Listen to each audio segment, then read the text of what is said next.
their transition from what they were talking about going into race, that was one of the worst moments in the debates because that's where they were just going back and forth. Trump arguing with Chris Wallace, and that's the point where Chris Wallace goes, "Okay, man, I should just interrupt like you guys," and that's where Biden says, "You have a good point."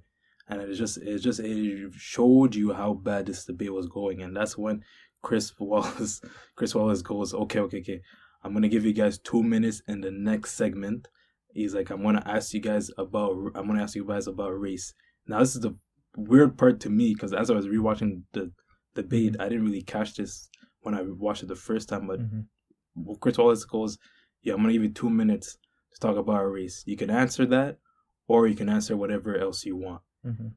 And I think that is the perfect, you know, imagery of when it comes to race. That's literally how it's handled in debates. Like it's very like I remember somebody tweeted about it. It's like, what do you guys think about race? 2 minutes, go ahead. And there's nobody holding them to actually talking about those racial issues. As you saw, Trump led it to somewhere else. Like they don't really focus in, and there's no follow up on it. And I think for a lot of Black people looking at it, they're like, fam, they don't even address the issue itself. They just go rambling on and on about something else. And Biden, that's where he was talking about. He's like, man, look at, he did address it. He's like, look at the deaths that have been happening in COVID-19 in the Black community. Obviously, Black community has a history of having underlying health issues. You know, and that's related to a lot of things, proximity to bad food options in the community, etc. All these things, we don't have the best access to healthcare to levels of other communities and all that. Biden addressed that. He's like, look at what's been happening in the Black community, especially during this pandemic. And then he points at Trump. He's like, yo, this guy is the savior of African Americans. When he said that, I'm like, oh my God. Like, it makes it seem like African Americans need a savior. Like, you don't need a savior. You just need the system to address the issues, man. It just makes it seem like there's a white shining armor that's gonna come save the community. He was good at the beginning, and then he said, "Is this the savior of African Americans?" I'm like, fam, what is this? Even Bunty messaged me, he was just dying, like the savior of African Americans, and that's when you get into, obviously, the issue when Trump doesn't denounce white supremacy, which you can talk about. Yeah, no, as you said, I think that was one of the worst moderated parts of the debates. There's just no follow up, nothing, just let them say whatever they want, and um, yeah, and going into the whole issue of white supremacy and Proud Boys, um, yeah, like that was one of the it was obviously it was disturbing, but it was one of the most memorable moments of that debate, because that debate there is not a lot of substance or things you could remember about it apart from just the overall messiness of the whole thing, but when they asked Trump, do you denounce these groups, he was like, yeah, name the group, I'll denounce it. And then they're like, yeah, what about the Proud Boys? He's like, the Proud Boys stand back and stand by, which and then I was trying to make sense of this, because like in those instances I always try to see if there's actually charitable interpretation of people's comments, right? But with Trump, as we said on the podcast before, he has many precedents of saying things are racist, and when you and when you see that they are, you start questioning everything else that he says. And when you have that in mind, like there's just there's not a lot of room for a charitable interpretation. And what was even more striking is that the day after Trump's press secretary was asked, do you denounce white supremacy and these groups and whatever? And what she did, Kayleigh McEnany, if I have her name correctly, she just went through her documents and she was like, she said something like, Donald Trump has denounced these white supremacy and these groups and racism many times before. On November, blah blah blah. She started giving dates and stuff, and then the journalist followed up and was like, can you right now denounce white supremacy and the Proud Boys and these groups? And she was like, she would always revert back to, he has done it before, and would not categorically denounce it, which is just, it's a disturbing fact of to have an administration, like a press secretary of an administration that simply cannot denounce white supremacy when asked to do it on the podium, because I think she's thinking maybe this is not the administration's policy. This is not what the administration thinks.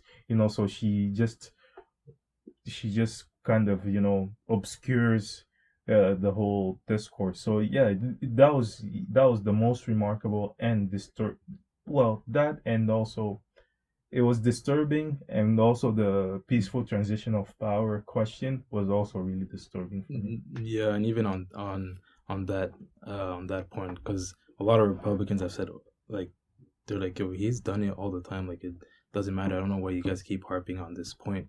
And in my head, I'm like, Trump does it in a way where he fumbles that answer consistently. He fumbles it and catches himself after, and then he kind of says, okay, I denounce this and that. He always fumbles it to begin with. And if you consistently fumble that answer, there's only three reasons why. Either you're a racist, or you don't want to lose that support so close to the election, or third, you just hate the media and you don't want to do anything they tell you to do, to the point where you become stubborn.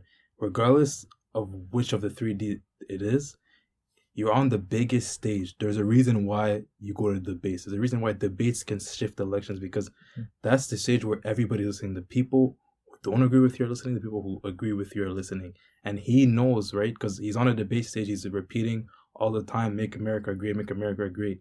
You're repeating that flawlessly. But when it comes to denouncing white supremacy, it's not flawless. It's actually the easiest question you can ask a political candidate. It's a layup. It's a layup unless you have reasons why you do not want to denounce it, right? Yeah, that's why it's disturbing, because you couldn't even imagine if they asked it to Biden. Like, people would actually be mad.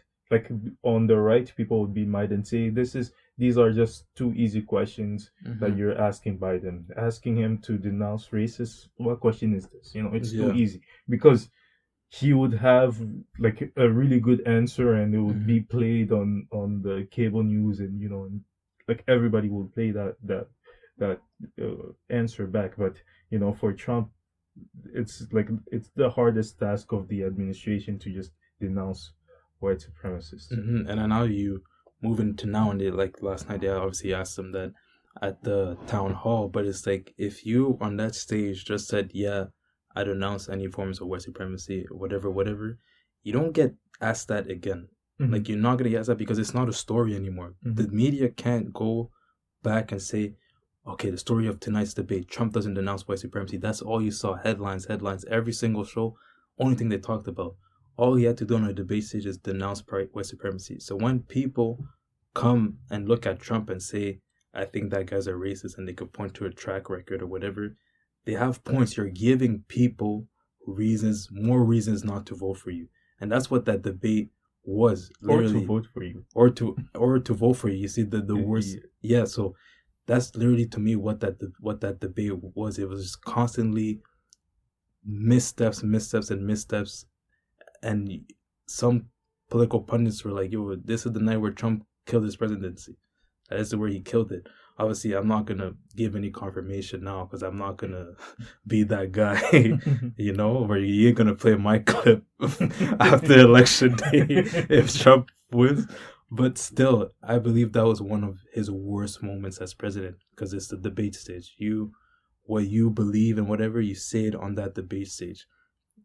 Yeah, and it defines you, your presidency, and the history of your administration, right? Because people go back to these debates.